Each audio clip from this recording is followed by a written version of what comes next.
hello बंधुসকল स्वागतम जनाइছো मोर अन्य এটা ভিডিওলৈ মই বিক্ৰম আপোনালোকে চাই আছে বিক্ৰম টক্স ইউটিউব চেনেল তেন্তে আহকচোন বন্ধুসকল পলম নকৰি ভিডিওটো আৰম্ভ কৰো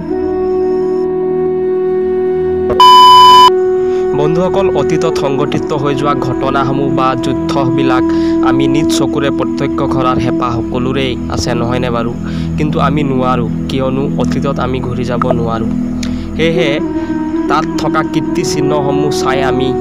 আগত কি হৈছিল সেইবিলাক কথা জানিবলৈ চেষ্টা কৰো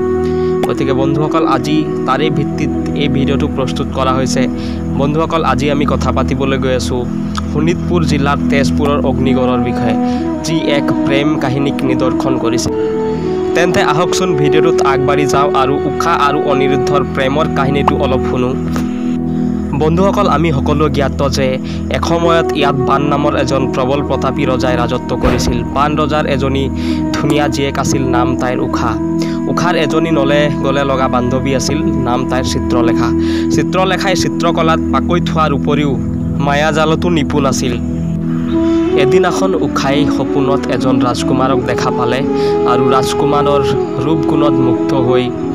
উষা ব্যাকুল হৈ পৰিল সেই ব্যাকুলতা দেখি আৰু উষাৰ অনুৰোধ মৰ্মে উষাৰ বান্ধৱী চিত্ৰলেখাই তেওঁৰ চিত্ৰ অংকন কৰিলে সেই চিত্ৰ অংকন কৰাৰ পাছত গম পালে যে সেই ৰাজকুমাৰজন অন্য কোনো নহয় তাৰকাৰ শ্ৰীকৃষ্ণৰ নাতি অনিৰুদ্ধক পাবলৈ উষাৰ ব্যাকুলতা ইমানেই বাঢ়িল যে বান্ধৱী চিত্ৰলেখাৰ সহায়ত হৰলোকী মায়াৰে শ্ৰীকৃষ্ণৰ নাতি অনিৰুদ্ধক হৰণ কৰি গন্ধৰ্ব প্ৰথাৰে বিবাহ সম্পন্ন কৰিলে এই কথা বান ৰজাই গম পাই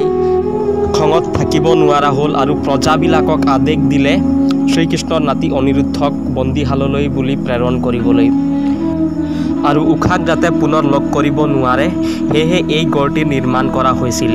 এই গড়টোৰ বিশেষত্ব এই যে ইয়াত 24 ঘণ্টাই ধৰি জুইৰ খুৰা জ্বলি আছিল সেয়েহে এই গড়টোৰ নাম অগ্নিগড় বুলি অভিহিত কৰা হ'ল আনফালে দ্বাৰকাৰ শ্ৰীকৃষ্ণই গম পালে তেওঁৰ নাতি অনিৰুদ্ধক বান ৰজাই বন্দীশালত বন্দী কৰি থৈছে বুলি এই কথা সহ্য কৰিব নোৱাৰি শ্ৰীকৃষ্ণই বান ৰজাক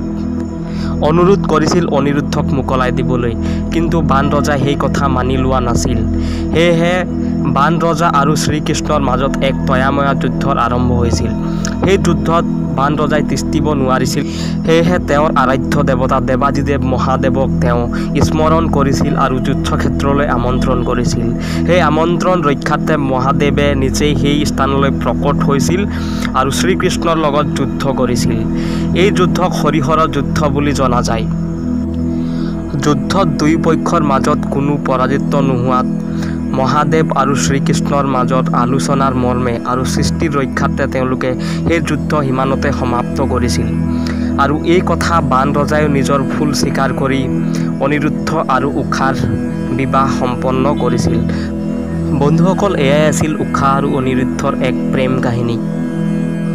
বন্ধুসকল ভিডিওটো যদি চাই ভাল পালে তেন্তে প্লিজ এটা লাইক কৰিব চেনেলটোত নতুনকৈ যদি আহিছে মোৰ চেনেলটো ছাবস্ক্ৰাইব কৰিব আৰু ভিডিওটো কেনে পালে সেইটো কমেণ্ট বক্সত জনাই দিব